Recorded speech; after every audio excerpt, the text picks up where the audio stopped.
Love always.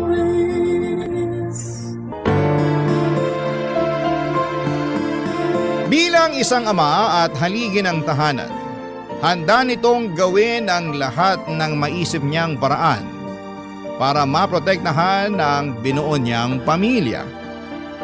Siyang sandigan ng lahat sa tuwing pag-ibana ang bawat dingding ng tahanan. Ikaw, kabarangay, paano ka ba pinoprotektahan ng padre di pamilya ninyo?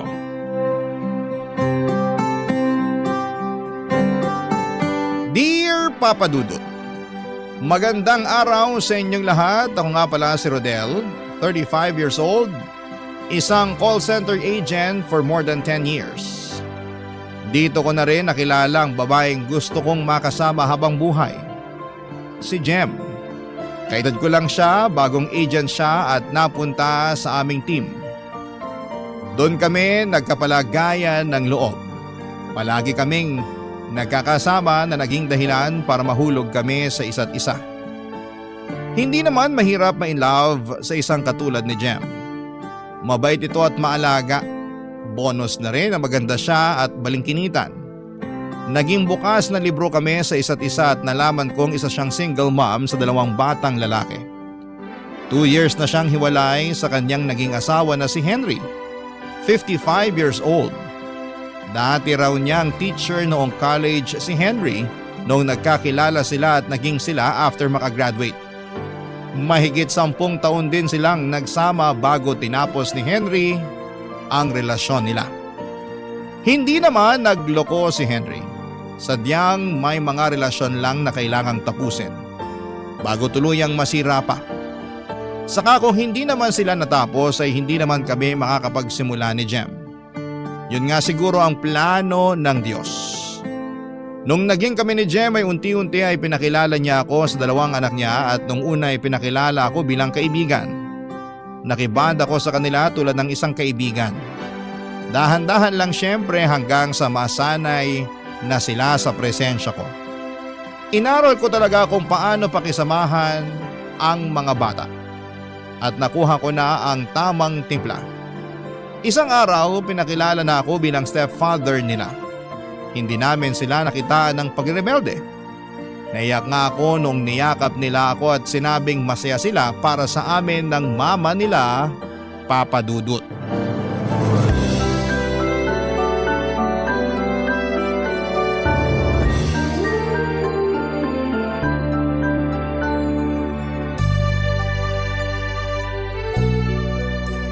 Ang saya ng araw na to. Kanina mo pa sinasabi yan. Oo na. Alam kong masaya na para sa iyo tong araw na to. Sorry kung paulit-ulit ako ha. Hindi ko lang talaga in-expect na magiging ganito kasaya ang araw na to. Akala ko simpleng banding lang ang magaganap sa amin ng mga anak mo. Hindi mo inakala na ipapakilala na kita sa mga anak ko bilang boyfriend ko? Hindi talaga. Pero alam mo, ang tagal ko nang hinihintay na ipakilala mo ako sa kanila bilang boyfriend mo. Kaya lang syempre, hindi naman kita pwedeng pilitin na gawin yun dahil mahirap makakuha ng tiyempo. Ako rin naman, dati pa kita gustong ipakilala. Lalo na nung nakita ko kung gaano kayo nag-e-enjoy habang nagvi-video games. Ang saya niyong tingnan, para kayong mag-aama. Ang dali lang naman kasing pakisamahan ng mga anak mo. Ang babait. Jem, Ano yon? bala ko mag-vacation leave next month. May nakita kasi akong amusement park sa Pampanga. Bala kong dalhin doon yung mga bata kung papayag ka.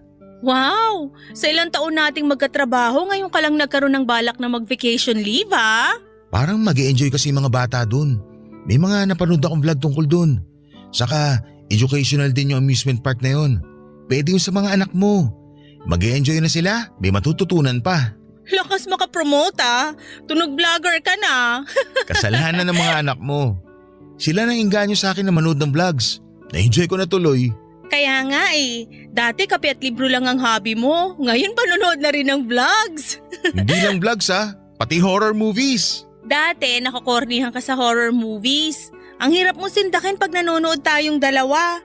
Pero ngayon kapag nanonood tayo kasama ng mga anak ko, ang bilis mong sumigaw at magulat. Huwag mong sasabihin to sa mga anak mo ha. Pero scripted lang yung pagsigaw at gulat ko. Nabasa ko kasi na nakakadagdag yun na excitement para sa mga kasamahan mong batang nanonood. Makukurious sila kung bakit ganun ang reaksyon ng isang adult. Mas magfo-focus tuloy sila sa pinapanood nila. Talagang inaral mo kung paano makisama sa mga bata, no? Oo naman, kailangan. Hindi lang naman ikaw makakasama ko, pati na rin sila. Dapat komportable sila sa akin at tanggap nila ako. Medyo people pleaser ang tunog pero yun ang habol ko eh. Yung magustuhan nila ako. Rodel, Ano yun? naisip ko lang, paano kaya kung… Teka, wag na lang pala. Nakakahiya. Uy, ito naman ang bitin pa. Ano ba kasi yun? Naisip ko lang. Gusto mo bang dito na lang tumira sa bahay? Tumira dito sa bahay nyo? As in, magsama tayo? Live-in, ganun? Ayaw mo ba? Promise hindi kita sisingilin sa renta. Teka, sigurado ka ba? Hindi ba mabibigla ang mga bata? Okay lang kaya sa kanila?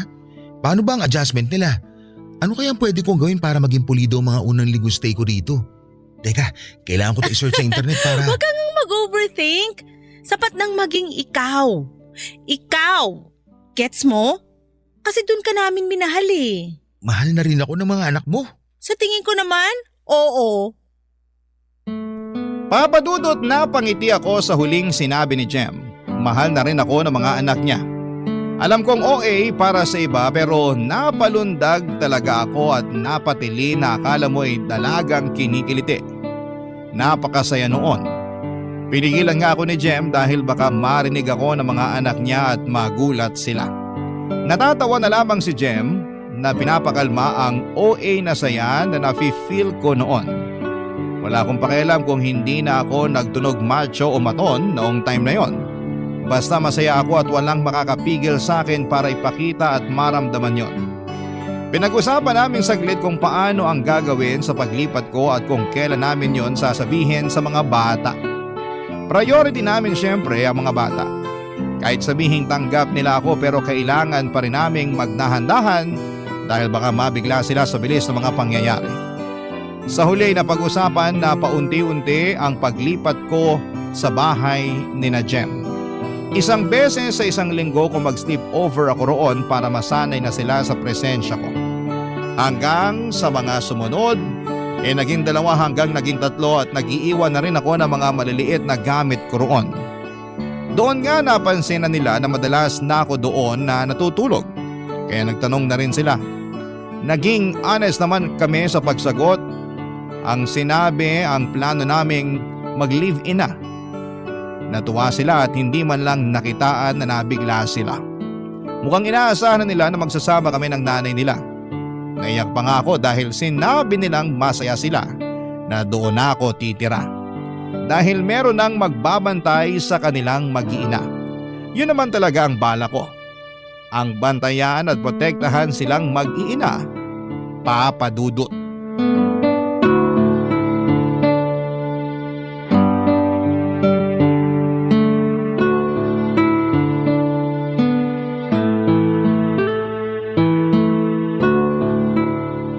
Sigurado ka bang nakuha mo na lahat ng gamit mo? Wala nang naiwan dun sa dati mong apartment? Yung kalendaryo na lang pero hayaan mo na.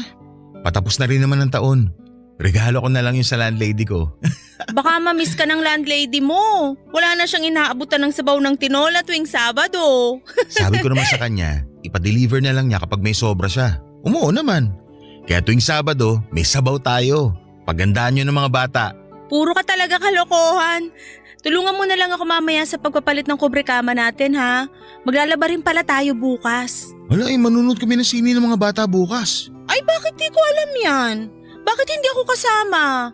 May sarili kayong GC no, tapos hindi ako kasali. Sa atin lang to Pero kasi KJ ka raw kasama kaya ako lang in-invite sa sine. Ah, ganun no? Uy, ano ba? Sige, akala mo. Wala ka ng hangin kakatawa ngayon. Alam mo sila kainaan ko Ayun. Jem, Henry? Ikaw pala. Anong ginagawa mo rito? masama bang dumalaw sa mag-iina ko? Hindi naman. Kaya lang sana nagpasabi ka. Rodel, siya pala si Henry. Tatay ng mga anak ko. Henry si Rodel. Boyfriend ko. Finally, nagkakilala na rin tayo. Lagi kang nakukwento ng mga anak ko. Sana naman maganda ang kwento nila tungkol sa akin. Maayos ka naman daw, sabi nila.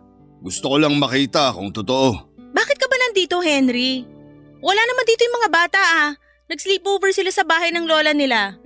Di ba sinabi ko naman sa'yo? Sinadya ko talagang pumunta rito para makilala ko tong bagong boyfriend mo. Curious lang ako. Sa susunod, magsabi ka kung dadaan ka Hindi yung nang bibigla ka. Bakit kailangang magsabi pa ako? Bakit kailangan ko magpaalam pag dadalaw ako? Ako ang bumili ng bahay na to. Bahay na binigay mo na sa amin ng mga anak mo mula nung iniwan mo kami. Mukhang hanggang ngayon, hindi mo pa ako napapatawad sa pag-iwan ko sa inyo Ginawa mo pa talagang biro yon? Lagot, Rodel. Mukhang hindi pa nakaka-move on ang ex-missus ko sa akin. Baka mabilis lang tong maagaw pabalik. Naka-move on na ako sa'yo dati pa. Huwag kang ang feeling. Kung wala kang ibang magandang sasabihin, mas mabuti pa umalis ka na lang. Sa susunod ka na dumalaw kapag nandito yung mga bata. Kapag wala sila rito, hindi ka welcome. Pero… Alam ko na yung sasabihin mo. Ipapamukha mo na ikaw ang bumili ng bahay na to. Pero ikaw din ang nagdesisyon na umalis dito. Kaya gets mo na rin naman siguro ang punto ko, no?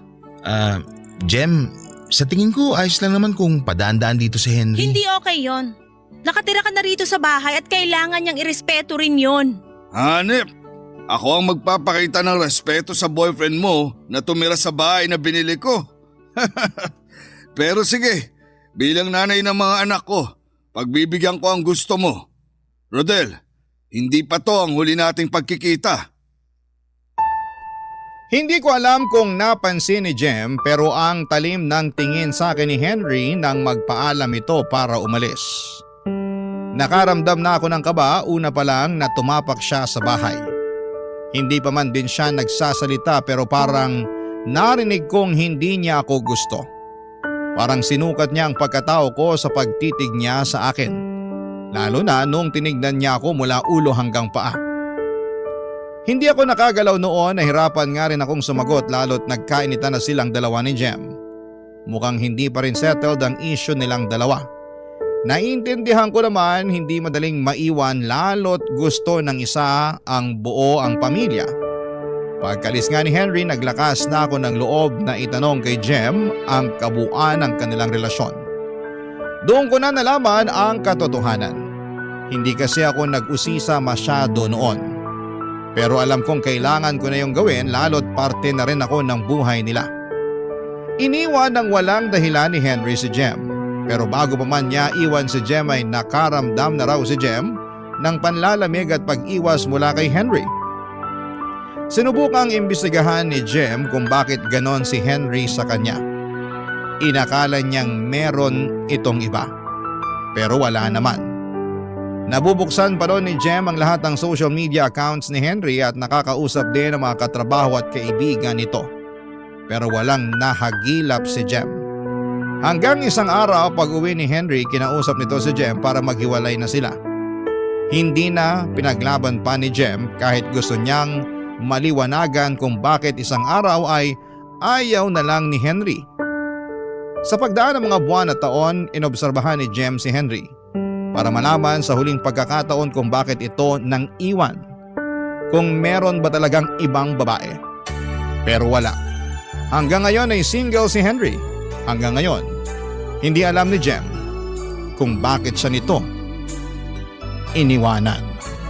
Barangay Love Stories. Barangay Love Stories. Nung sinabi ni Jem na naka-move on na ito kay Henry, pinaniwalaan ko yon. Ramdam ko naman na mahal niya ako at sa akin na siya nagpaplano ng buhay niya. Sa akin na siya nakakaramdam ng selos. Bilang isang lalaking very sensitive pagdating sa pangangailangan at emosyon ng isang babae, masasabi kong naibibigay ko ang lahat sa kanya at nararamdaman kong sapat na yon para kay Jem. At lalo ko pang ginagalingan araw-araw para ipakita sa kanya na karapat dapat ako sa kanya at sa mga anak niya. Sa mga anak niyang napamahal na rin ako kahit sa maiksing panahon pa lamang ng pagkakakilala sa kanila. Kay Henry naman ay sinusubukan ko pa rin siyang kilalanin at tansyahin at madalas na itong nagpupunta sa bahay. Tinutuon naman niya ang pangako kay Jem na magsasabi ito bago pumunta sa bahay. Hindi na siya nang bibigla at saka dumadalaw lamang ito sa bahay kapag andun ang mga bata. Nakakatuwang ang makita si Henry na nakakabanding ang mga anak niya. Bigla ko naalala ang tatay ko. Hindi ko kasi na-experience ang ganon. Kung masaya ako na merong mga katulad ni Henry na kayang maging present sa mga anak niya. At pangako ko balang araw kapag nabiyayaan kami ni Jem na mga anak ay magiging present din ako. At sisiguraduhin kong maibibigay ko lahat ng kailangan nila hanggang makayanan na nilang bumukod sa amin. Isang gabi maulan, nakaharap namin muli si Henry. Hindi pa ito makauwi kaagad dahil wala itong mabook na sasakyan. Kaya nakausap pa namin siya sa kusina habang nagkakape, Papa Dudut.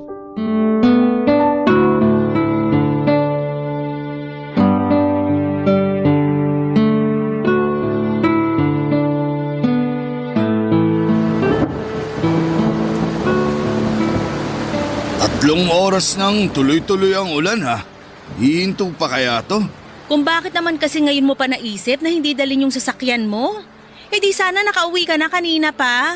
Talagang gusto mo na akong umalis no? Eh kasi napupuyat kami ni Rodel kakahintay na makaalis ka. Pasensya ka na Rodel kung napupuyat ka ha. Mukhang mahina ka pala sa puyatan. Bakit ganyan ang tawa mo? Parang tawa ng babae. Pati tawa ng boyfriend ko, pupunahin mo? Sumugod ka na kaya sa ulan para makaalis ka na rito. Kung ano-ano na lang napapansin mo eh. Aba, masama bang tanungin kung bakit ganun ang tawa niya? Eh sa nabigla ako. Hindi naman ako sanay sa lalaking may tawang pambabae. Hindi ka ba talaga titigil? Tama naman si Henry, Jem. Taong babae talaga ako. Yun na rin madalas sinasabi ng mga kaklase ko noon. Oh, kita mo na. Rodel, pigilan mo yan sa susunod. Kasi baka mapagkamalan nilang bakla ang magiging stepfather ng mga anak ko. Napipigilan ko naman minsan. Pasensya na ha. Ganito lang talagang tawa ko kapag masyado ako na-excite. Munti ka na akong magduda sa'yo eh.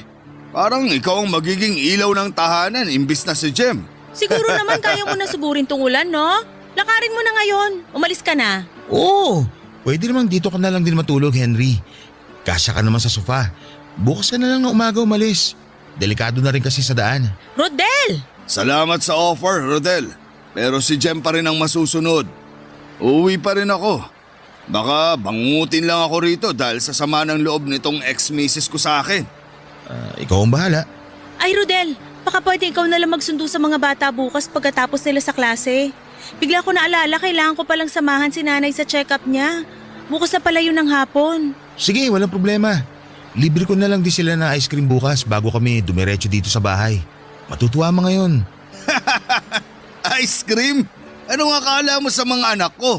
Dalaginding? Wala naman sa kasarian ng pagkain ng ice cream. Nung bata pa lang ako, yun ang paborito kong kainin pag uwian. Nakakawala ng pagod yun dahil doon sa tamis at gatas. Kaya naman pala ang lamya mo. Naiintindihan ko na. Wala ka bang tatay? Henry, sobra ka na ha? Below the belt na yung mga sinasabi mo. Nagtatanong lang ako. Ano bang masama kung alamin ko kung mayroong nagpalaking tatay dito kay Rodel? Wala. Wala akong nakilalang tatay. Pero maayos naman akong pinalaki ng nanay ko. Tama yon. Ang nanay niya na nagturo sa kanya kung paano tumrato ng tama ng kapwa. Lalo na sa mga magagaspangan dilang katulad mo.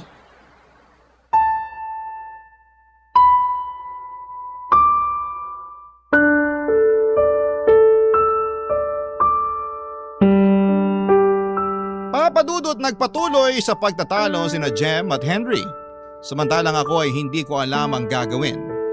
Ni hindi ako makatingin isa man sa kanila lalo na kay Henry. Tama naman siya. Malamya ako at hindi ko nakilala ang tatay ko. Walang nagturo sa akin kung paanong maging matikas, maskulado at matatag.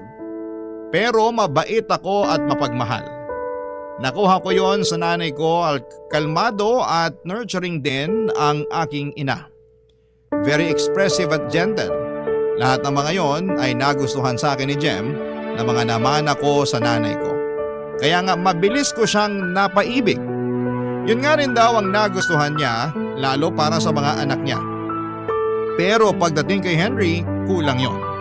Mali yon. Hindi ko naman may paliwanag kay Henry na hindi ko kayang abutin ang mga ine-expect nito para sa akin. Gusto ko lang maging ako. Baka naman pwede na yon. Pinagdasal ko na matapos na ang pag-ulan. Hindi ko na rin kaya pa ang makaharap si Henry. Mas lalo lang akong nanliliit sa tuwing nakikita ko siya. Lagi akong takot, laging nanginginig kapag naririnig ko ang boses niya. Sa totoo lang ay bihira ang mga kaibigan kong lalaki na very masculine, tulad ni Henry. Karamihan, mga babae ang nakakasalamuha ko. Sa kanila kasi ako nakakakuha ng pag-unawa at mas naiintindihan ko sila. Hindi ako na-intimidate sa kanila. Kaya bagong experience talaga itong kay Henry para sa akin. Hindi ko alam kung hanggang kailan ako matatakot sa kanya at lagi naman akong pinagtatanggol ni Jem sa kanya. Kaya lang minsan ay nakakahiya na lalo't hindi naman daw yon ginagawa ng babae. Dapat ako ang nagpoprotekta sa kanya tulad ng pinangako ko. Pero bakit baliktad ang mga nangyayari, Papa Dudut?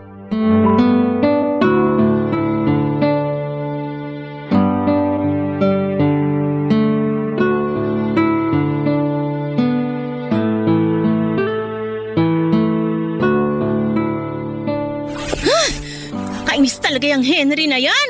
Awat na po. Nakaalis naman na siya. Kumalma ka na. Paano kung kakalma, Aber? Nakita mo naman kung paano kanya dautin kanina. Ayos lang yun.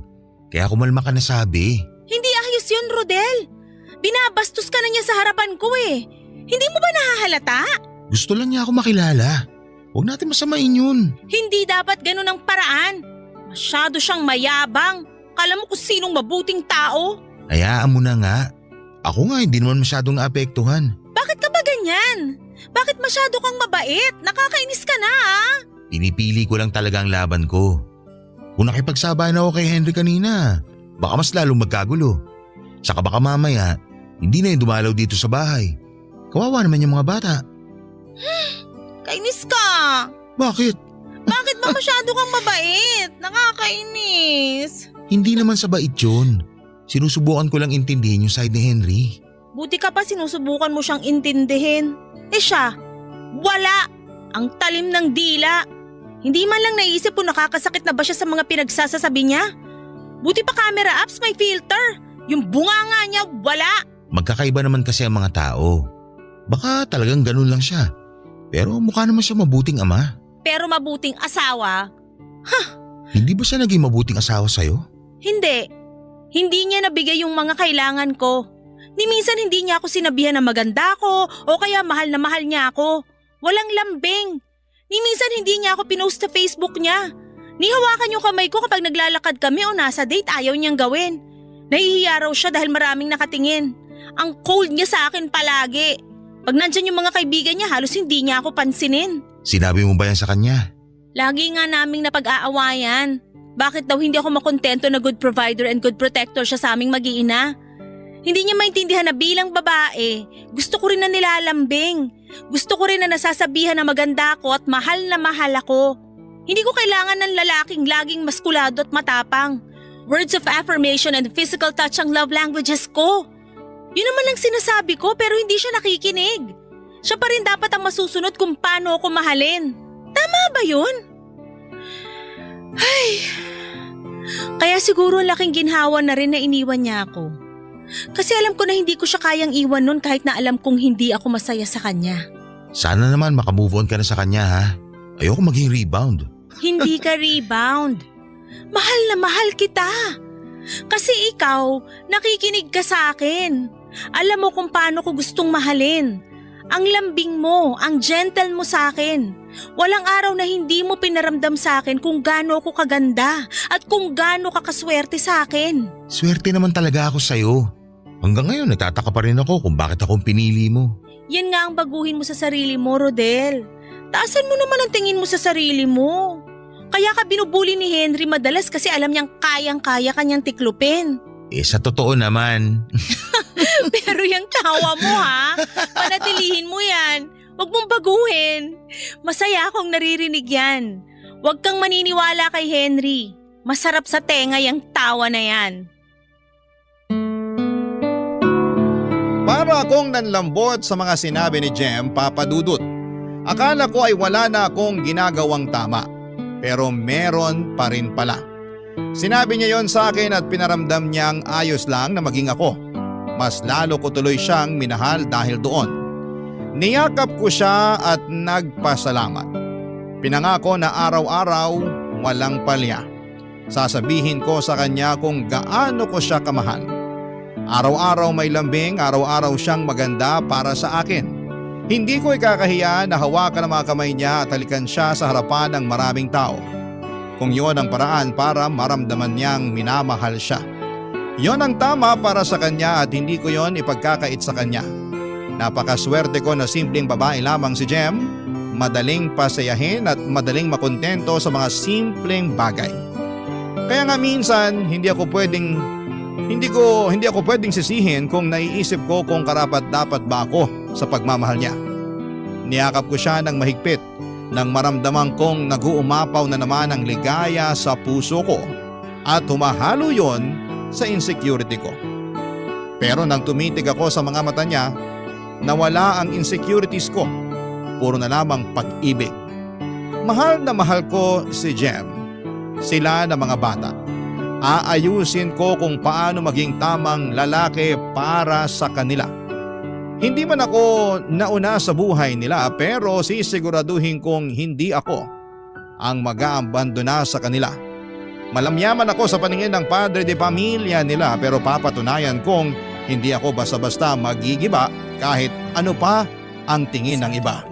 Barangay Love Stories. Barangay Love Stories. Papadudod sa pagdaan ng mga araw, pinatunayan ko kina Jem at sa mga bata na karapat-dapat ako sa kanila. Nakita ko kung paanong nag-bloom si Jem sa piling ko at kung paanong naging magalang at mabuti ang mga bata. Totoo nga ang sinasabi nila, ang tao tulad ng halaman kapag binahal at nadiligan ng tama ay uusbong at titibay ito. Ganon ang nangyari sa pamilya ko. Oo, sariling pamilya ko na ang tingin ko kina Jem at sa mga bata. Kung pwede lang natawagin akong papa o tatay ng mga bata ay gugustuhin ko. Kaya lang syempre bilang respeto kay Henry, dapat isa lang akong stepfather. Tito o kuya lang dapat ang itawag sa akin. Hindi na pwedeng lumagpas pa sa tatay o papa. Kontento naman ako doon kasi kahit hindi nila ako tinatawag na papa o tatay, pero pinaparamdam nila sa akin na parang ama nila ako. Sa akin sila nagsasabi ng mga nararamdaman nila. Komportable silang nagsishare sa akin ng mga sikretong hindi nila magawang sabihin isa man kina Jem at Henry. At sa part ko ay nakaka-proud yun ha. Kasi ang sarap sa pakiramdam na pinagkakatiwalaan ka ng mga bata. Yung feeling nila sa safe sila sa akin. Yun naman ang gusto kong iparamdam sa kanila palagi. Ang maramdaman nilang safe sila habang kasama ko. Ayos na sana ang lahat.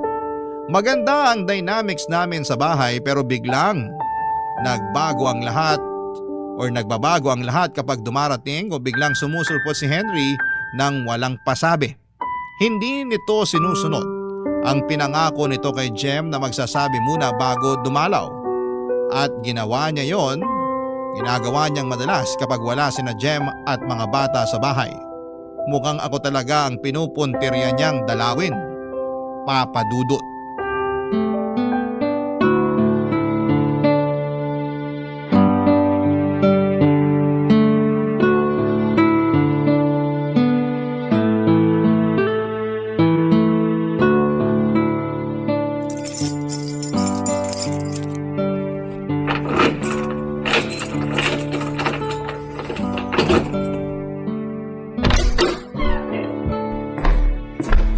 Henry, napadalaw ka.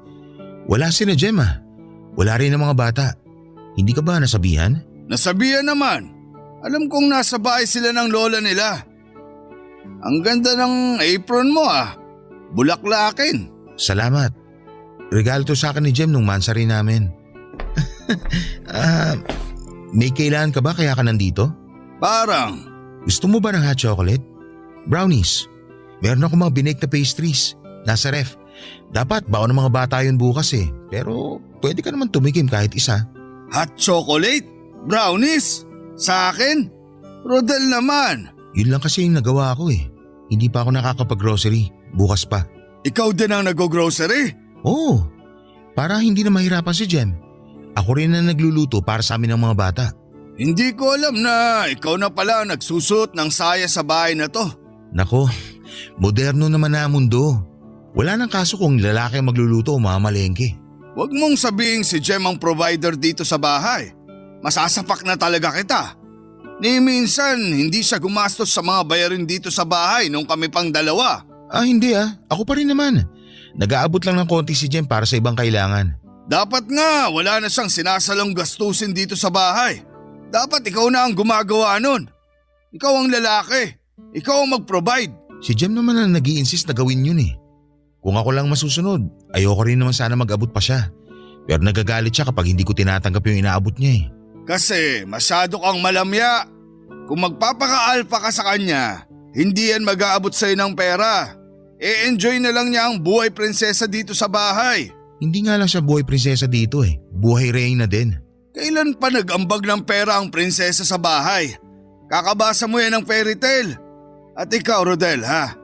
Wag mong susubukang basahan ng mga fairy tale ang mga anak mong lalaki. Tatamaan ka talaga sa akin. Walang ganun. Kahit itanong mo pa sa kanila. Puro nga horror ang pinapanood namin eh. Nakukwento ba nila? Medyo nakakatakot talaga na pelikula yung pinipili ko. At proud ka ron. Samantalang binida sa akin ng mga anak ko na mas malakas ka pa raw tumili kaysa sa nanay nila. Biruan lang namin yung tili na yun. Para ma-excite sila sa pinapanood namin. Hindi ko na alam kung paano ka kakausapin. Hindi kita maintindihan. Henry, huwag mo sana mamasamahin ha, pero ayos naman ang mga anak mo sa akin eh. Huwag ka na mag-alala sa kanila. Kasi masaya naman sila kapag kasama ako. Napoprotektahan ko naman sila kahit papano. Napoprotektahan? Ang lamya mo nga eh. Paano mo sila mapoprotektahan kung nagsusuot ka ng bulaklaki na apron at gumagawa pa ng brownies at hot chocolate? Hindi naman basihan ang pagbe-bake ng brownies para maprotektahan mo ang pamilya mo. At para sabihin ko sa'yo, masarap ako magtimpla ng hot chocolate. Subukan mo muna kasi. Naririnig mo ba ang sinasabi mo? Sorry kung tingin mo kulang ako. Pero sabi naman ni Jem, ayos lang yung mga ginagawa ko para sa kanila mag-ina. Hindi naman siya nagre-reklamo. Sa ngayon, ayos lang sa kanya. Sa ngayon, hindi pa siya magre-reklamo. Pero kilala ko si Jem. Pag tumagal kayo, isusumbat na niya sa'yo lahat ng mga napapansin niya. Pustahan tayo. Iyang pagiging malamya mo, ipapamukha niya sa'yo balang araw yan kapag natauhan na siya. Lalo na kapag nakita niyang hindi ka karapat-dapat na maging haligi ng tahanan dahil hindi mo sila kayang protektahan. Sana naman hindi ka manghusga kaagad. Kung ayaw mong husgahan kita, huwag kang magpakita ng mga bagay na kahusga-husga. Hindi na ako nakaimik noon at hindi ko nga rin siya natignan ng maayos. Nakatingin lamang ako sa may sahig. Kunwari ay may napansin akong dumi sa suot kong tsinelas. Maya-maya pa'y biglang hinila ni Henry ang suot kong bulaklaking apron. Nagulat ako. Hindi ako kaagad nakareact. Bigla niyang binato sa mukha ko yon at saka mabilis na tumalikod para umalis na. Naiyak na lamang ako sa pangdadaot niya sa akin. Napahiya ako sa ginawa niya. Sa unang beses, nasaling ang pride ko bilang isang lalaki. Lalo na sa pagtapon ng apron sa mukha ko. Bakit ganon siya kung umasta? Ano bang mali sa pagiging malamya? Kahit malamya ako ay hindi naman ako bakla. Alam ko sa sarili ko na lalaking lalaki ako at masyado lang sigurong feminine. Madalas yun nga ang nagpapahamak sa akin. Lalo na noong nag-aaral pa lamang ako. Pero hindi ko yun binago, Papa Dudut. Masaya naman ako sa pagiging feminine ko. Wala naman akong nasasaktang ibang tao at saka minahal nga yun ni Jem sa akin. Masaya rin ako sa nakasanayan ko. Bakit si Henry pa tong nagagalit? Hindi ko naman siya palaging nakakasama sa bahay. Hindi ko naman siya nasasagasaan sa pagiging malamya ko. Ilang beses siyang pabalik-balik sa bahay para lamang sindakin ako palagi. Pasalamat na lamang siya at mahaba ang pasensya ko. Kaya hindi ko siya pinapatulan. Gusto niya talaga akong i-trigger. Mula noon ay mas napapadalas na ang pagdalaw niya sa bahay kapag wala ang mag-iina niya. Mas napadalas na rin ang pangiinsulto niya sa akin, Papa Dudut.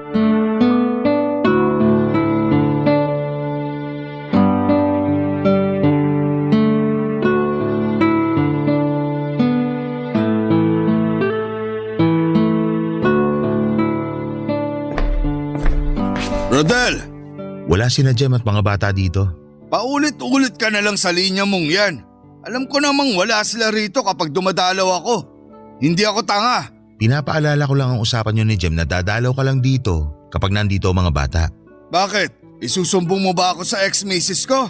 Hindi kita isusumbong sa girlfriend ko, huwag ka mag-alala. Ah, ganun ba? Akala ko kasi nakuha mo rin ang ugali ng ibang babae na chismosa. Umalis ka na lang Henry kung wala ka namang ibang sasabing importante. Magpaplansya pa ako ng uniform ng mga bata. Akala ko naman tigasin na. Taga-plansya ka na rin? Talaga ba? Bukas, ano na ang gagawin mo? Taga-manicure ni Jem? Marami nang ginagawa si Jem lalo't nagkasakit ang nanay niya. Kailangan ko siyang tulungan sa mga gawaing bahay. Kailangan mo siyang tulungan o talagang na-enjoy mo lang ang mga gawaing babae? Masama ba kung oo? Wala ka na talagang pag-asa. Tapatin mo nga ako Henry. Nako, pati pagtatalak ng babae, kuwang-kuwa mo na rin. Wala na talaga to.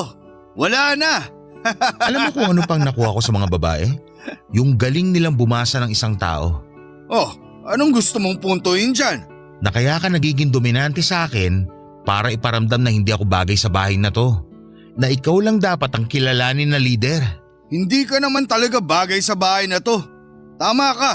Dahil gusto mo, ikaw pa rin ang haligi ng tahanan. Hindi matanggap ng pride mo na may bagong lalaki na dito. Pakiramdam mo, threat ako sa'yo. Threat? Sige, ano pa ang iniisip mo? Papakinggan kita. Na kaya ka ganyan kagaspang sa akin dahil hanggang ngayon, mahal mo pa rin si Jem. At gusto mong bumalik sa kanya. Kasi nagsisisi ka dahil meron na siyang pinalit sa'yo na nagpapasaya sa kanya ngayon. Sorry ka na lang Henry, pero ako na ang mahal niya. Ang hirap kontrahin ng mga sinasabi ko kasi totoo lahat no? Hindi ko naman itatanggi na mahal ko pa rin si Jem. Pero hindi ko na siya gustong bumalik sa buhay ko. Huwag kang mag-alala. Pinapaubaya ko na ang mag-iina ko sa'yo, di ba? Pinapaubaya? Parang hindi naman. Bantay sarado ka nga palagi. Hindi ako makagalaw ng maayos kasi bawat gawin ko, pinamumukha mong laging mali ako.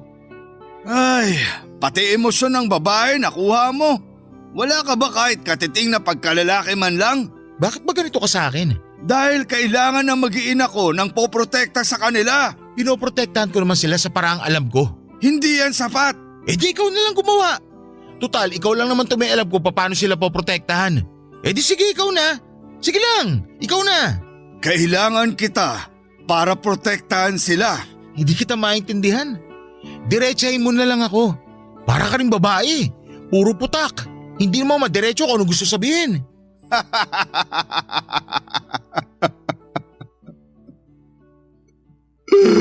Oh, Henry, ayos ka lang? Sorry kung may nasabi akong hindi maganda.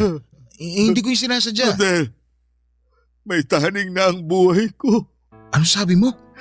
Kaya kailangan kitang maging matatag para makayanan mong maging haligi nila. Dahil hindi ko na alam kung hanggang kailan ko yun magagawa para sa kanila. Teka, alam ba to ni Jem? Hindi pa. Halika, sabihin natin. Sasamahan kita. Kailangan niya tumalaman. Hindi pwede. Hindi. Rodel, iniwan ko siya nung nalaman kong may malubha akong sakit. At pinangako ko sa sarili ko na hindi niya yun malalaman. Kaya hindi mo yun sasabihin. Karapatan niyang malaman yun. At karapatan ko ring maging matatag at malakas para sa kanila. Ako ang haligi. Hindi ako pwedeng makitaan ng kahinaan. Kaya bago pa ako tuluyang manghina, kailangan ko nang makalayo sa kanila. At higit sa lahat, kailangan ko matulungan ang bagong magiging haligi nila. Ikaw yun, Rodel. Konti na lang ang panahon na natitira sa akin. Kailangan kong makita na mapoprotektahan mo ang pamilya ko. Hindi ako matatahimik kung hindi mo yun magagawa at magpapabaya lang ako. Yun ang unang beses na nakita ko ang kahinaan ni Henry. Isang kahinaan na hindi ko pwedeng gamitin laban sa kanya. Kung ibang tao lang siguro ako ay baka ginamit ko na yon para makaganti sa lahat ng ginawa niyang pangdadaot sa akin. Pero naiintindihan ko siya. Hindi biro ang pinagdadaanan niya. Gusto lamang niyang may matibay na humalili sa kanya bilang haligi ng tahanan. Hindi man ako nagkaroon ng chance na makilala ang tatay ko pero hindi yon kakulangan sa parte ko para maunawaan ang pinagdadaanan ni Henry. Isa siyang ama, isang asawa. Wala naman siyang ibang hangad kundi ang maging matibay na sandigan ng kanyang pamilya. Kahit siya mismo ang nahihirapan. Kahit wala siyang ibang mapagsabihan. Ama siya. Isang mabuting haligi ng tahanan. Tumaas lalo ang respeto ko sa kanya noong hinayaan niya ang sarili niyang umamin sa kahinaan niya. Ang kanyang pamilya sina Jem at ang mga bata. Gusto ko talagang sabihin kay Jem ang nangyayari kay Henry pero nagbitiw na ako ng pangako kay Henry na mananatiling sekreto ang tungkol sa sakit niya. Saka na lang daw pwedeng malaman ng kanyang mag-iina ang kalagayan niya kapag nasa loob na siya ng kabaong at hindi na niya makikita kung paano sila magluksa at maging mahina dahil sa pagkawala niya. Hindi raw kasi niya kayang makita na madurog ang mga anak niya kapag nalaman nilang may taning na ang buhay ng ama nila. Baka mas lalo lang daw siyang manghina at mawala ng respeto sa sarili niya bilang isang ama dahil hindi niya magawang i-shield ang mga anak niya sa ganong pagsubok. Hindi ako sumang-ayon sa kanya roon pero ano bang magagawa ko kung mas nananaig ang pride niya bilang isang lalaki? Ano ba ang dapat kong gawin sa sitwasyon ko? Sana'y matulungan ninyo ako at kung sakali lang ay baka may tips din kayo kung paano maging haligi ng tahanan tulad ng gustong mangyari ni Henry sa akin. Gusto ko siyang pagbigyan sa kahilingan niya pero hindi ko alam kung paano yon sisimulan. Maraming salamat po. Ako ang inyong kapuso at kabarangay forever, Rodel. Ang tindi ng barangay love stories na to Hindi mo aakalaing talaga, literal na plot twist ang ending. Eh ikaw, anong akala mong ending sana? I-share mo na yan sa aming comment section. Na magkaroon ng isang trabaho para may pangtustos sa pangangailangan niya at ng kanyang pamilya. May ilan na pinagpapala at masaya sa napili nilang karera. Ikaw, kabarangay, anong trabaho ang kaya mong pasukin para buhayin ang sarili mo at ang pinakamamahal mong pamilya?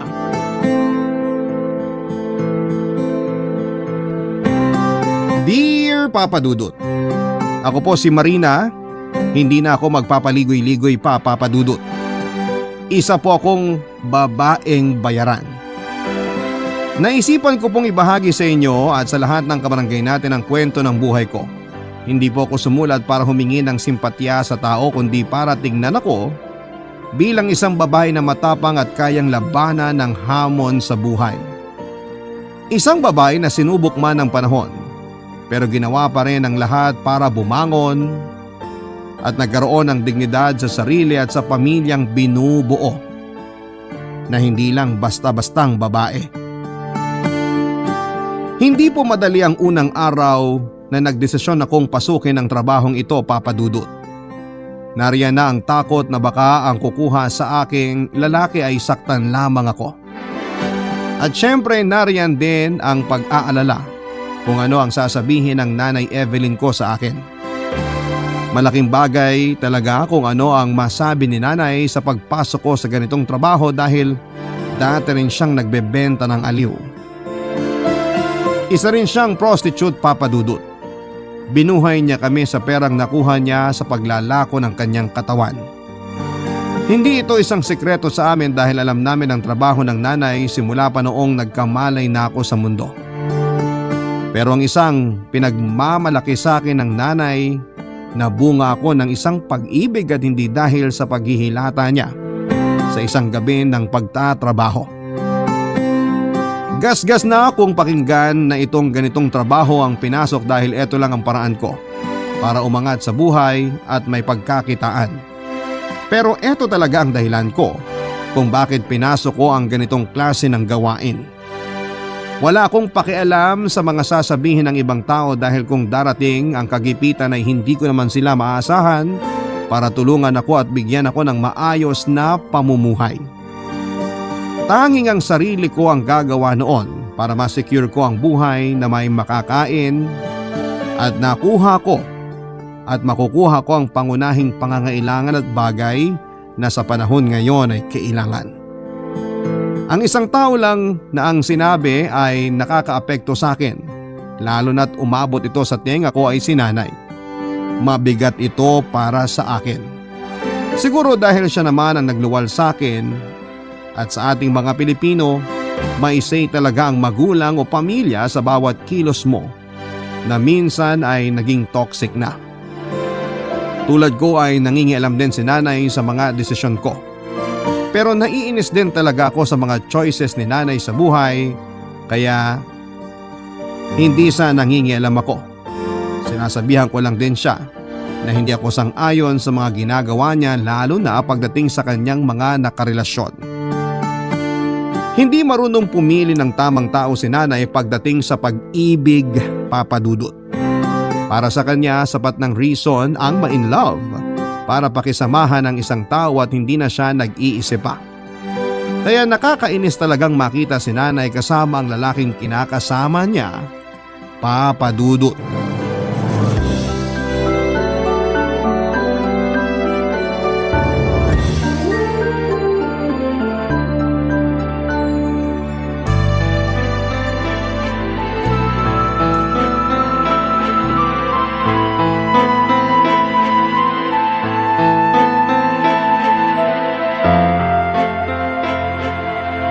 Marina, wag mo akong pakialaman! Nanay kita! Nagmamalasakit lang naman ako sa'yo. Matanda ka na nga, hindi ka pa rin nagtatanda. Ano? Bakit ganyan ka sa akin, ha? Kasi Nay, hindi mo ginagamit yung utak mo. Kailan mo ba huling ginamit yan? Anong sabi mo? Gamitin mo naman yung utak mo, Nay. Iwan mo na yung kinakasama mong lalaki. Iba na rin talagang may hinahawakang pera, no? Huwag mong ibahin ang usapan, Nay. Hindi. Nag-iba ka na dahil sa pera. Nag-iba na ang ugali mo. Ang issue dito, Nay, ay yung humihingi ka ng pera. Hindi para sa sarili mo, kundi pati na rin doon sa kinakasama mong palamunin. Sabi ko na nga ba kung ayaw mo magbigay ng tulong, sabihin mo na lang na ayaw mo. Huwag tong dami mo pang satsat. Kung bata-bata lang ako, kaya ko pang ipagbili tong katawan ko tulad ng dati para magkapera lang ako. Tulad mo ngayon, katawan mo ang binibenta. Mag-ina nga tayong bayaran. Pero iba ka. Iba ako.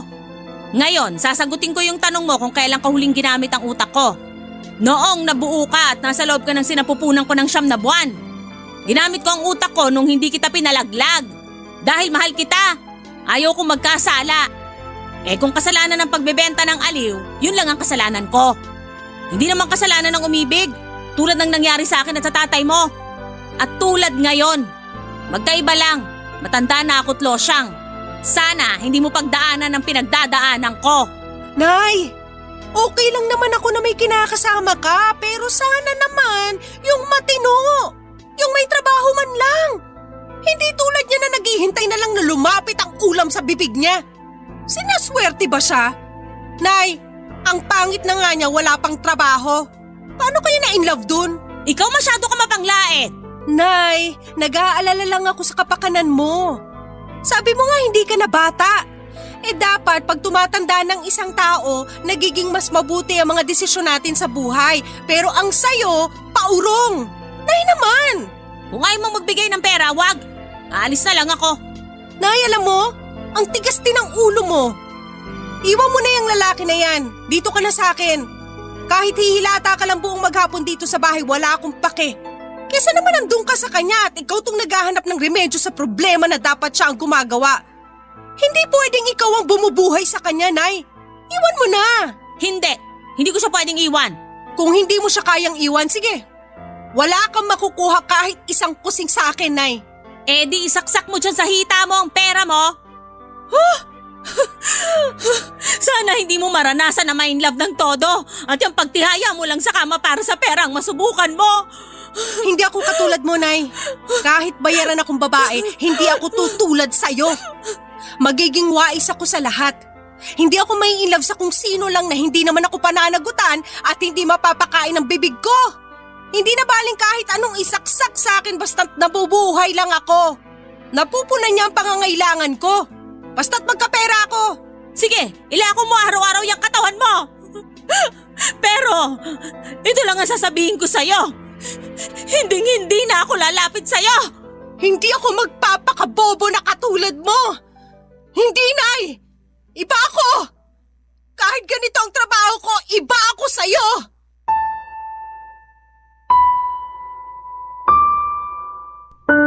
Nang umalis si nanay ay sobra kong naluha, Papa Dudut. Maraming tumatakbo sa isipan ko sa mga oras na yon. At isa ang nangingibabaw sa lahat. Hindi ko pwedeng kainin ang mga sinabi ko sa kanya. Hindi ako pwedeng ma-in love at gumaya sa kanya. Pero sa panahong yon ay naaalala ko noong teenager pa lamang ako, Papa Dudut. Dati na akong na-in love at binigay ko sa lalaking ito ang sarili ko pero nagkalabuan kami. Kaya hindi nagtagal ang relasyon namin. Mabuti na lang at hindi ako nabuntis at hindi ako dumagdag sa lumolobong populasyon ng Pilipinas at hindi ko naipasa ang kahirapan sa isang sanggol na hindi deserve ang mundo sa isang squatters area lang tumitira. Isang pobreng buhay. Hindi dahil sa nabigo ako sa isang pag-ibig ay eto na ang gagawin kong dahilan kung bakit ko pinasok ang pagiging isang taga-aliw ng isang lalaking uhaw sa kaligayahan. Ginawa ko ang trabahong ito dahil goal kong kumita ng pera. Ito ang naisip kong trabaho na kaya kong gawin. Pinag-isipan ko talaga itong mabuti, Papa Dudut. At sa pagpasok ko ay pinapairal ko ang aking utak. Dapat wise ako sa lahat at hindi ko pwedeng bigyan ng puwang ang puso ko para sa isang walang kwentang pag-ibig. Dahil hindi nakakain ng pag-ibig. Hindi kayang ibigay ng pag-ibig ang isang maayos na bahay, damit at edukasyon. Praktikal akong tao, Papa Dudut. At dahil sa kahirapan ay marunong akong pumili kung ano ang paraan ko para makasurvive. Pero nakilala ko si Owen. Isa siyang habal-habal driver. Isang gabi nang pauwi ako ay siya ang nasakyan ko. At pagkatapos noon ay inaabangan na niya ako at nililigawan. Umiiwas ako sa kanya pero kahit na anong iwas ko ay parati siyang nariyan para pakabahin ang dibdib ko. Ang mga titig niya ay parang kuryente, Papa Dudut. At dumating ang araw na hindi na ako makahindi na tinitibok din siya ng puso ko dahil nai-in love na rin ako kay Owen. Pero nilalabanan ko pa rin, Papa Dudut. Ayaw kong maging kami at hindi pwedeng magkaroon ako ng relasyon sa kanya dahil hindi ito ang goal ko sa buhay ko, Papa Dudut.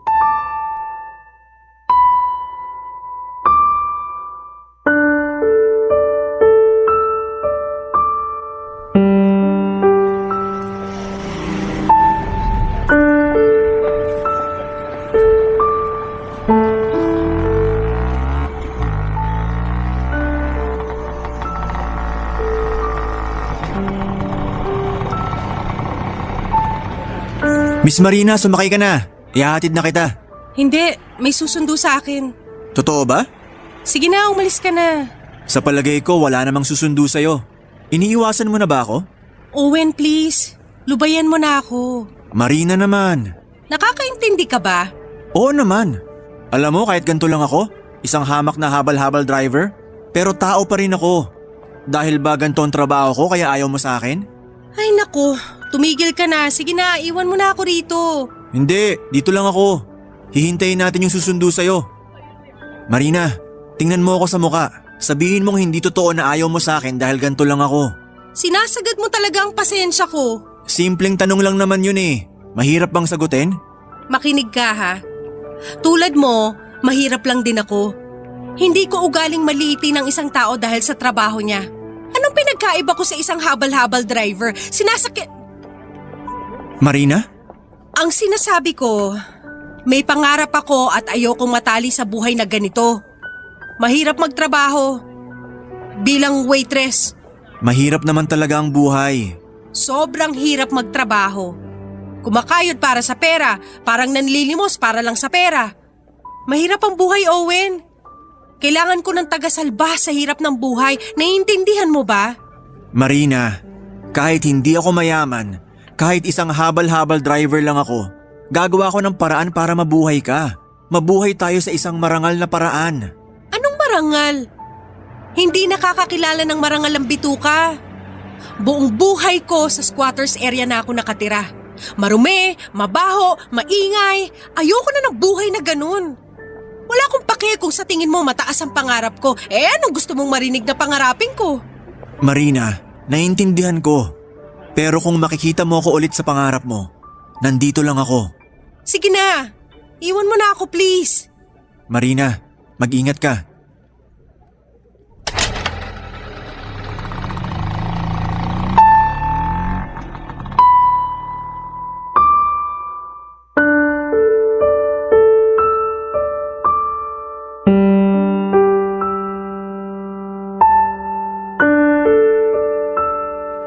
Papadudot masakit makita na inilayo ko ang sarili ko kay Owen dahil sa mga hindi ko pagsakay sa kanyang motor, sa hindi ko pagpayag sa panliligaw niya sa akin.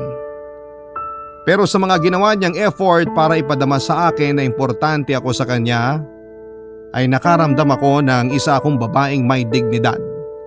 Na hindi lang ang katawan ko ang habol niya sa akin kundi ang buo kong pagkatao na nais niya lang mahalin at alagaan. Masakit palang ipagtabuya ng taong tinitibok ng puso ko, Papadudot.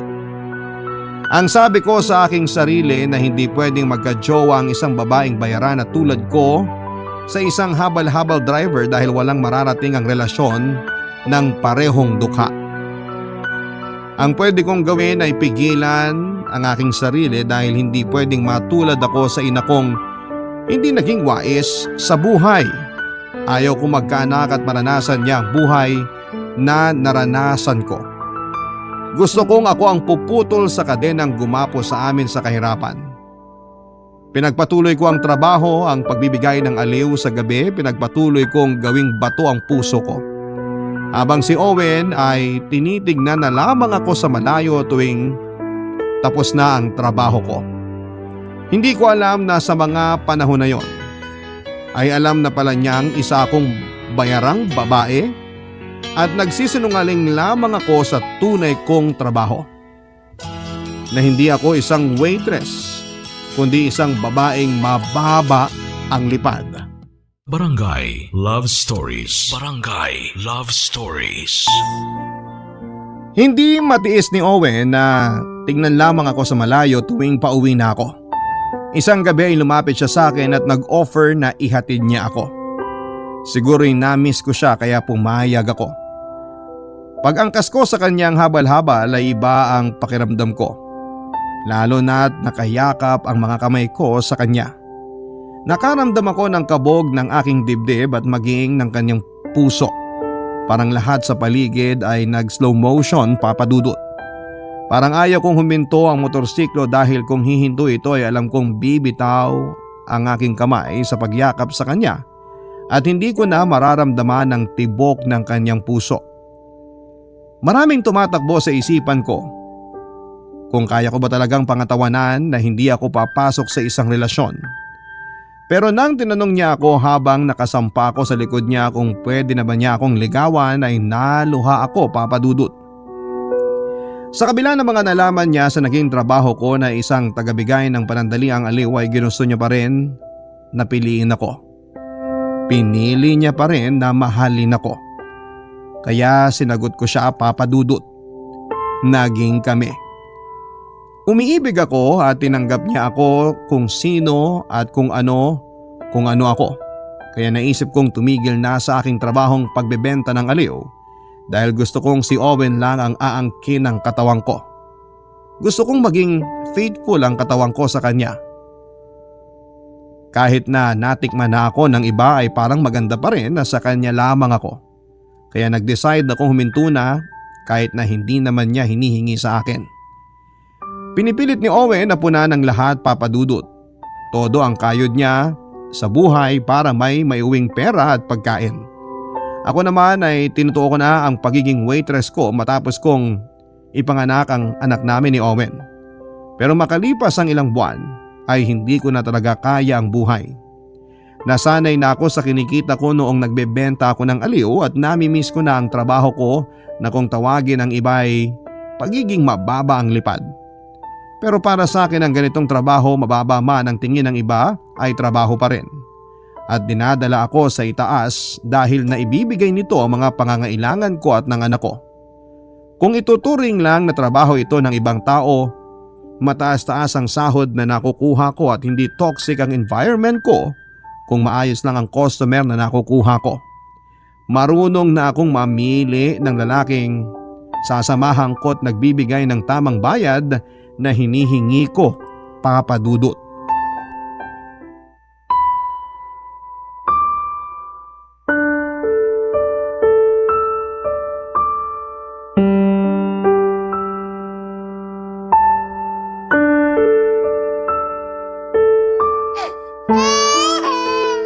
Sandali lang, baby! Tahan na, baby. Nagtitimpla na ng gata si mama mo. Heto na, baby! Sige na, ako na muna mag-aalaga dito. Owen, parang ayoko nang pumasok. Bakit? May masakit ba sa'yo? Pagod na ako. Ayoko na. Marina, magpahinga ka lang. Magre-resign na ako. Hindi ko na kaya. Sige, ako na lang maghahanap ng pera. Owen, naisip ko lang. Pwede kaya akong bumalik sa dati kong trabaho, yung Ano? kung papayag ka lang naman. Mas mabuti yun, malaki ang kita ko ron. Sure ka ba dyan? Pero baka may iba pang paraan. Yung trabahong yun na nakita kong paraan para hindi tayo maghirap. Marina, yan ba talagang desisyon mo? Ayaw mo ba? Ikaw lang ang inaalala ko. Owen, mahal kita at mahal ko ang anak natin pero nahihirapan na ako. Ang hirap ng sitwasyon natin. Ubus na rin yung ipon ko. Marina, sorry. Ito lang talaga ang kaya ko. Sinubukan ko naman. Huwag kang mag-sorry. Alam kong sinubukan mo. Halos wala ka nang ang lakas pag uwi sa bahay dahil grabe yung kayod mo sa pamamasada. Kaya huwag kang mag-sorry. Pero naisip ko lang, pwede ba akong bumalik sa dati kong trabaho? Kung hindi ka papayag, naiintindihan ko. Marina. O anak, tahan na. Anak, akin na si baby. Tahan na, anak. Shh, shh, shh, shh. Tahan na, anak. Nandito lang si mama. Nandito kami ng papa mo. Tama ang mama mo, anak. Nandito lang kami. Owen, si baby ang inaalala ko. Siya ang dahilan kung bakit gusto kong bumalik sa dati kong trabaho. Ayoko matulad siya sa akin. Gusto kong makapag-ipon ng pera para sa future ni baby. Dapat makapag-aral siya kasi hindi sa kinahihiya ko ang trabaho ko pero kung may magandang oportunidad kay baby dahil nakapag-aral siya, yun ang gugustuhin ko mangyari sa kanya. Yun ang wala kay nanay. Hindi siya naghanda para sa future ko. Naintindihan ko, Marina. Pero ipangako mo sa akin na ako lang ang mahal mo. Ipangako mo. Owen, nung nagdesisyon akong sagutin ka, buo ang puso ko na ibigay sa'yo. Sa'yo lang to. Kahit ang ng isang gabi ang katawan ko ng ibang lalaki, sa'yo lang ako. Papayag na ako. Para sa future ni baby, papayag ako. Kaya ko namang ipikit ang mga mata ko. Kaya kong hindi isipin kung anong ginagawa mo sa trabaho kasama ang mga client mo. Kakayanin ko. Owen, salamat. Basta pangako ko sa'yo, ikaw lang ang lalaki dito sa puso ko dahil mahal na mahal kita. Kayo ni baby ang buhay ko.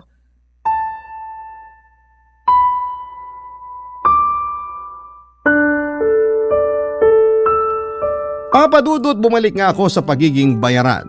Si Owen naman ang nagbabantay sa anak namin sa bahay. Ako ang kumakayod literally and para mabuhay kami ng maayos ay lahat ay ginawa ko na. Pinipikit ko lang ang aking mga mata at pinapairal ko ang kasabihang trabaho lang.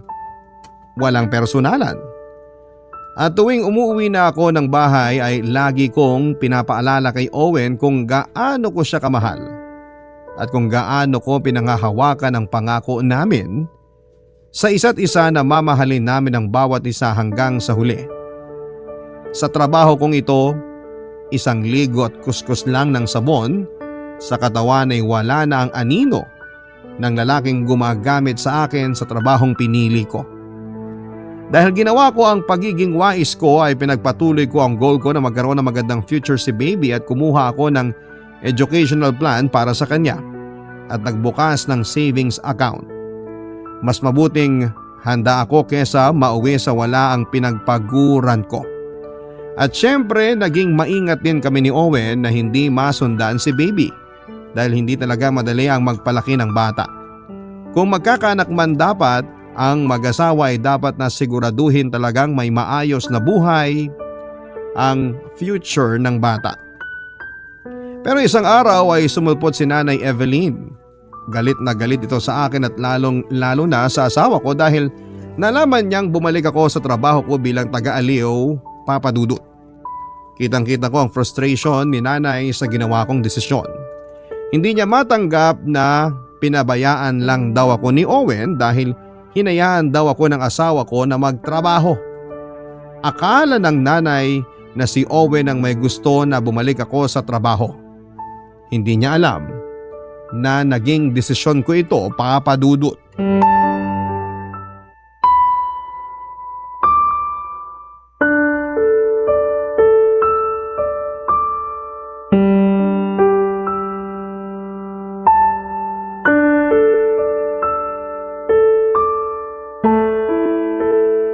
Marina, mahal. Okay ka lang ba? Medyo pagod pa rin ako. Dahil ba sa… Loko yung lalaking yun. Bakit? Anong ginawa pala sa'yo? Hayok na hayok. Parang nakalaklak ata ng isang drum ng energy drink. Tumigil ka na lang kaya? Huwag kang magsalita ng ganyan. Napag-usapan na natin to. Naawa na ako sa'yo.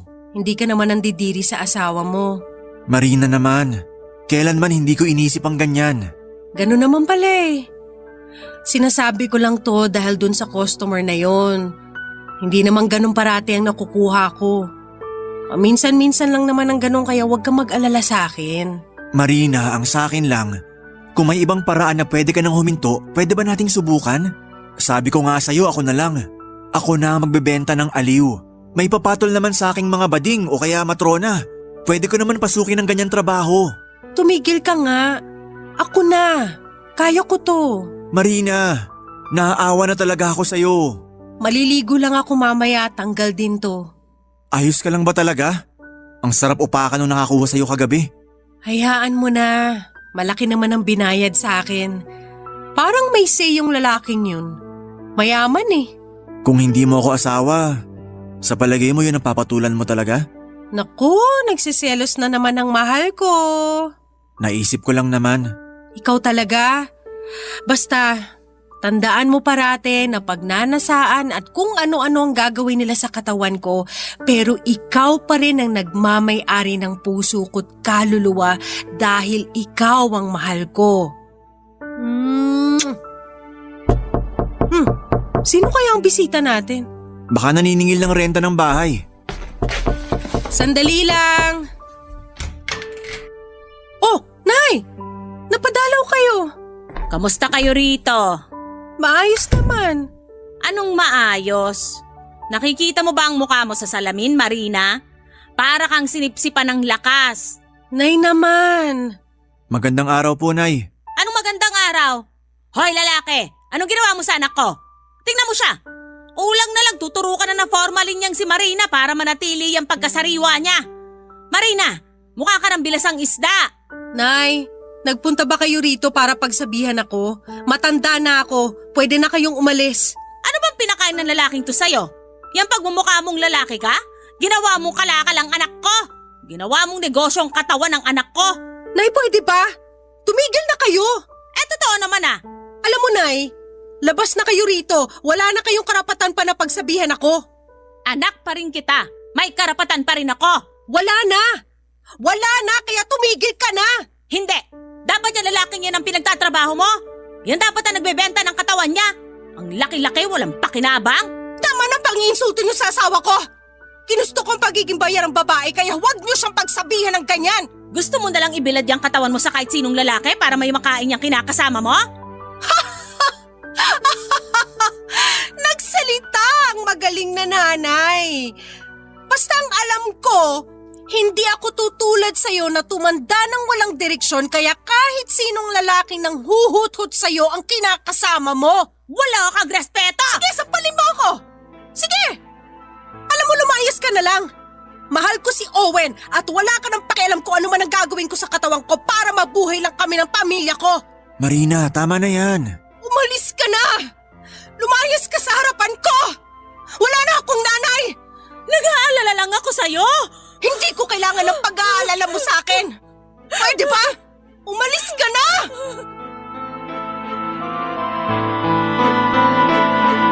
Papadudot masakit sa akin ang tagpong yon. Lalo na noong tumalikod na si nanay at lumabas ng pinto. Pero mas mabuti na rin ang ganon, mas mabuti na rin na hindi kami magkaayos ng nanay. At ayaw kong makarinig ng balita sa kanya dahil tiyak na maiinis lamang ako dahil sa mga pinaggagawa rin niya sa buhay niya. Walang pagkakatanda si nanay pagdating sa lalaki. Kaya naiinis ako na pagsabihan niya ako. Kaya ang buhay niya ay hindi niya maayos-ayos. Ayaw kong pinanghihimasukan ng buhay ko. Nagpatuloy ako sa aking trabaho at binibigyan ko ang mga lalaki ng panandaliang kaligayahan. Para sa akin ang pagiging bayarang kong babae ay isang propesyon. Ito ang bread and butter ko at panatag ako na okay lang sa asawa kong si Owen ito. Kahit alam kong masakit para sa kanya na isipin na iba't ibang lalaki ang kasiping ko tuwing sinasabi kong magtatrabaho na ako. Alam niyang may ibang labi ang dumadampi sa mga labi ko. May ibang kamay na humahawak sa lahat ng parte ng katawan ko. Maraming beses kahit na hindi niya sabihin na nahuhuli kong umiiyak si Owen dahil sa naging trabaho ko. Pero wala naman siyang dapat na ipag-alala. Kung mabait lang ang customer, hanggang sa bagay na yun lang ang namamagitan sa amin ng mga client ko. Nagtatrabaho ako at ginagawa ko ng maayos ang trabaho ko. Kung may rating sheet, gusto ko na 5 stars ang rating ko. Seryoso, Papa Dudut. Tinitingnan ko talaga na isang seryosong trabaho ang pagbibigay ng aliw at wala akong pakialam sa mga sasabihin ng ibang tao. Dahil wala naman silang ambag para maging mabuti ang buhay namin ng pamilya ko. Ang kaya lang nila ay ang mangutya at manghusga. Hindi nila alam kung ano ba ang kwento sa likod nito. Kung anong hirap ang pinagdadaanan ko sa pang-araw-araw para lamang maitaguyod ang pamilya ko. Barangay Love Stories. Barangay Love Stories. Dumating ang araw, Papa Dudut, na ang nararamdaman kong nagsiselos na si Owen sa mga customers ko at ito parati ang naging topic ng aming pag-uusap. Iba na ang trato niya sa trabaho ko. Feeling niya ay nakakaramdam ako ng sobrang saya sa mga customers ko kesa sa kanya. Walang araw na hindi ko pinagsasabihan si Owen na gamitin man o pagsawaan man ng mga lalaking sumisiping sa akin. Ang katawan ko ay hindi pa rin nila makukuha ang nakukuha kong kaligayahan kapag si Owen ang umaangkin sa akin. Dahil tuwing kaming dalawa lang ang nagsasama sa kama, ang ginagawa namin ay isang pag-ibig. Sa kanya ko nararamdaman ang tunay na kasiyahan, Papa Dudut. Pero araw-araw ay lumalaki at dumarami ang insecurities na nabuo kay Owen. At hindi ko naman siya masisisi. Ayaw kong ipagwalang halaga ang nararamdaman niya. At tuwing nasa kama na ako kasama ang isang customer ay parang nakatingin sa akin si Owen. Nakikita ko ang mga mata niyang umiiyak habang ginagawa ko ang bagay na dapat sa kanya ko lamang ibinibigay. Pero eto na ang trabaho ko, dito kami nabubuhay. Dito ako kumikita, eto ang trabahong alam ko. Kung may naman ako sa nanay ko, eto yung pagiging bayaran. Tagabigay ng aliw ang naman ako. At hindi ko kinakahiya ito.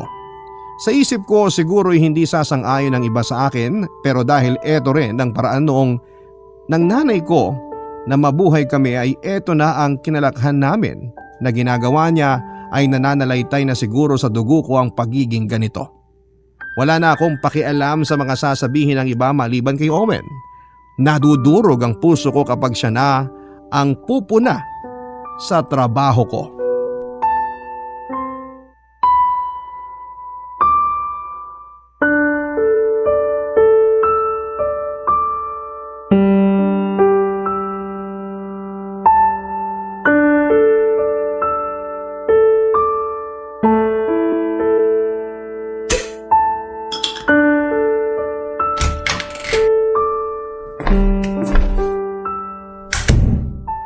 Owen? Marina? Sorry. Lasing na siguro ako. Naku, marami na nga tong nainom mo. Ano bang problema? Marina, pwede bang tumigil ka na sa trabaho mo?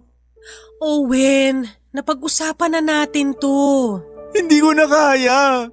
Pangako, ako nang bubuhay sa anak natin. Maghahanap ako ng matinong trabaho kahit hindi ako magpapahinga. Pag-usapan natin to bukas. Lasing ka na, magpahinga ka muna. Kaya ko pa. Alam kong sinasabi ko. Marina, ako ang lalaki. Ako dapat ang bumubuhay. Nagtatrabaho ka naman. Matino ka namang asawa. Hindi ako nagrereklamo. Sige na. Itigil mo na yung trabaho na yan. Ako na ang magbebenta ng katawan ko. Owen! Ang hirap na, Marina. Hindi ko na kaya. Masakit isipin na pinapaubaya kong gamitin na kung sinong lalaki ang asawa ko para lang sa pera. Hindi ko na kaya talaga. Ako na lang ang magtatrabaho. Ano ka ba? Hindi ko rin kakayanin. Bakit ba tayo dumating sa ganito? Ganito ba talaga kapag mahirap? Ganito nga. Pero ayoko talagang gumaya ka sa ginagawa ko. Marina, hindi ko na kayang tiisin to. Hindi ba pamilya tayo? Sa hirap man o ginahawa, kailangan nating tiisin. Basta ang importante, mahal natin ang isa't isa at may tiwala tayo. Pero masakit talagang isipin na hinahayaan lang kitang galawin ng iba. Basta trabaho lang ang lahat. Kaya nga, pwedeng ako na lang, imbis na ikaw. Dapat sa akin na matapos ang ganitong gawain. Ang ganitong trabaho. Alam mo naman, di ba? Hindi sa kinahihiya ko to. Pero kung may iba lang din akong mapagkukunan ng pera para magkaroon ng maayos na buhay, tsak hindi ito ang pinasok kong trabaho. Marina! Sige na, matulog ka na. Magpahinga na tayo. Tabihan na natin ang anak natin sa pagtulog.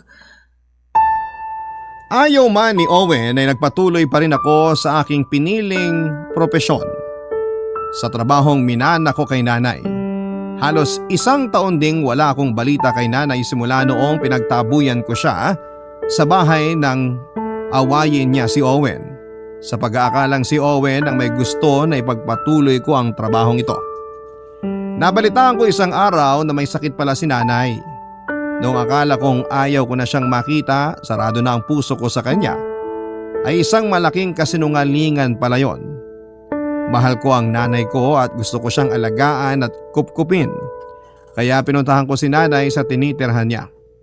Awang-awa ako sa itsura ng nanay ko, Papa Dudut. Nasabi ko sa sarili ko na ang sama ko sa kanya.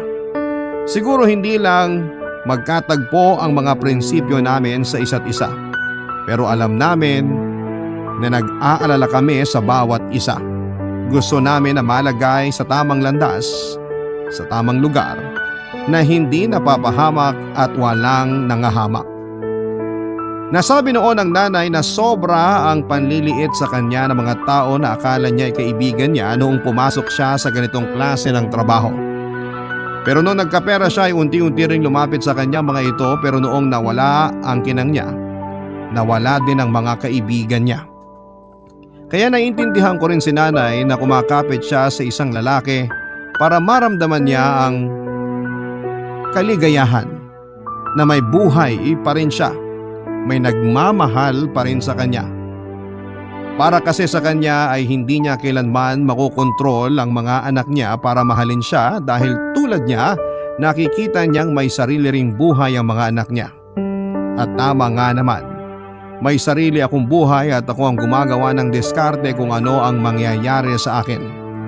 Naiintindihan na rin ni nanay ang tungkol sa trabaho ko at ang naging takbo ng pagsasama namin ni Owen. Ang gusto niya lang na sana ay hindi ako mapahamak. At tuwing tapos na ang trabaho ko'y nayayakap pa rin niya ako. Nayayakap niya ang anak niya.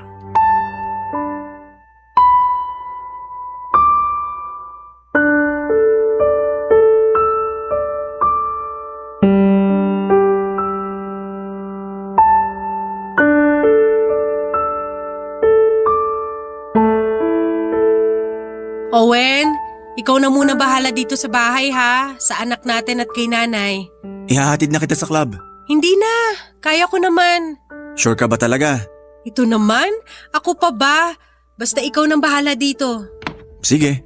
Marina! O Nay, Nay, dahan-dahan lang. Okay lang ako, kaya ko naman.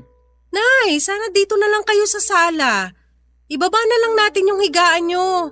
Mas mabuti na rin to, may exercise ako. Ayan ka na naman. Mas mabuti yung safe ka. Dito ka na sa baba. Owen, kunin mo na yung higaan ni nanay. Sige, mas tamang dito ka na sa baba, Nay. O siya, kayo talaga. Salamat, Owen. Nay, dapat alagaan mong sarili mo. Oo naman, anak. Ikaw, dapat alagaan mo ang sarili mo. Alam mo, nag-aalala ako sa trabaho mo. Nag-iingat naman ako, Nay. Kaya huwag kang mag-alala. Ako pa ba? Kayang-kaya ko to. Kabisado ko na to. Anak! Oh, Nay, bakit umiiyak ka? Sorry! Bakit naman? Dahil dito, kung naging mabuting nanay ako sa'yo, sana hindi mo na na-experience ang ganitong trabaho. Nay, okay lang ako. Wala kang kasalanan. Hindi. Anak, kung naging wise lang ako, nabigyan sana kita ng magandang future. May mga bagay lang na hindi natin hawak. Huwag mo nang isipin. Sa ngayon, isa lang ang alam ko. Hihinto ang ganitong trabaho sa akin. Ako ang huling prosti sa pamilya natin. Ayoko maranasan ng anak ko ang naranasan ko. Yun ang importante, Nay. At ang gumaling ka na. Kaya huwag ka na mag-guilty. Naiintindihan ko ang lahat, okay? Payakap nga. Marina, ihahatid na kita. Mapilit tong asawa ko, Nay.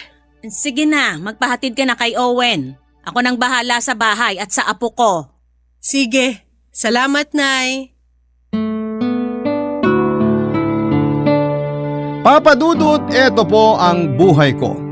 Isang tagabigay ng panandaliang aliw sa gabi ng nilalamig na mga katawan ng isang lalaki. Sa trabahong tingin ng marami ay isang trabaho ng taong tamad at gusto lamang humilata sa kama. Sa totoo lang ay hindi po madali ang trabahong ito. At sana'y huwag namang basta-basta husgahan ng tao ang tulad namin ng nanay ko.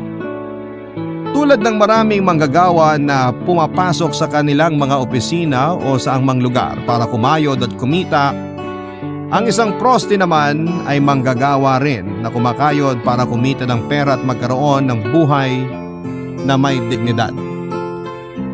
Ang importanteng nakikita ko ay wala akong inaapakang tao sa pinasok kong trabaho at hindi ako nagnanakaw. Nagpapasalamat din ako sa Diyos dahil umayos na ang lagay ng nanay ko at sa ngayon ay nagbabantay siya ng maliit na sari-sari store. Naging libangan niya ito sa bahay at sobrang saya ko rin dahil nakatagpo siya ng isang matinong lalaki. May pangarap kahit matanda na. Isa itong jeepney driver. Gusto niya sana na magsama na sila ng nanay ko pero sabi ni nanay na dito lang muna siya sa bahay hanggang sa 7 years old na ang anak ko. Si Owie naman ay namamasada pa rin ng tricycle at naghahabal-habal sa gabi kung kinakailangan. Nagpa-practice na rin siyang mag-drive ng jeep. Ako ay patuloy pa rin sa pagtatrabaho sa gabi at patuloy na nag-iipon para sa anak ko. Naisip kong huminto na bago mag-teenager ang anak ko. Hanggang dito na lamang po, Papa Dudut, at maraming salamat. Ang inyong forever kapuso at kabarangay, Marina. Nagustuhan ng iyong napakinggan? Ituloy yan via live stream sa www.gmanetwork.com/radio. Barangay LS 97.1